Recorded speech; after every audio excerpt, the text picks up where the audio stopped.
Hey, here is a quick video of a trading session I did that I found super interesting and I decided to share with you. I don't record my voice in live, I add it later as a voiceover. So here you can see the four domes of the American indexes. We have the Russell, the Dow Jones, the Nasdaq and the S&P. In yellow you can see the volume profile with areas of varying thickness. And you're going to see that at one point there's going to be a big downward movement. So right away we can see that the pending orders are pretty weird, meaning something is about to happen. Look at the gaps in the liquidity here. Same with the S&P. There are orders of 2, which is very rare. So they already had the big downward move. And we are going to stick with the Dow Jones. And here you can see a very thin line on the volume profile. So I took a buying trade a bit earlier, but the idea actually is that these areas of low volume here tend to get filled by the price. The price is likely to return there, so the idea is to get it on a buy, because there is a strong chance that the price might rise, and that's what happened in this case.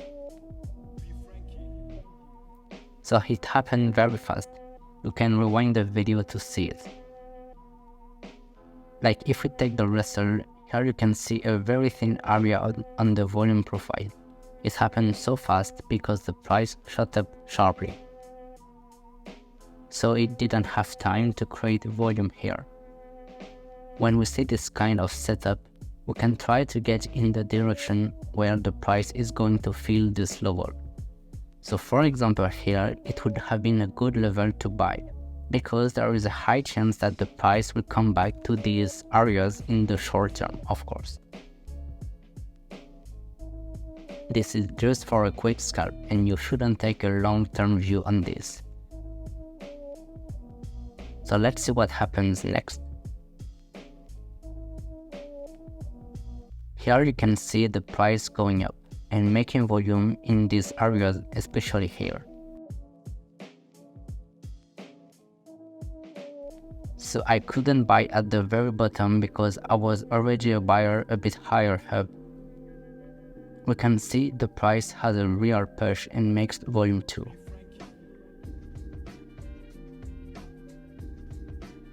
After that, we can consider these areas filled.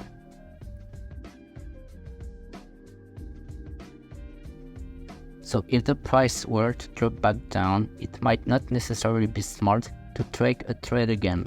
This setup can only be applied when there is a strong price movement. So I hope this example helps you learn a bit more about volume profile and how price behavior can vary depending on the thickness of these areas.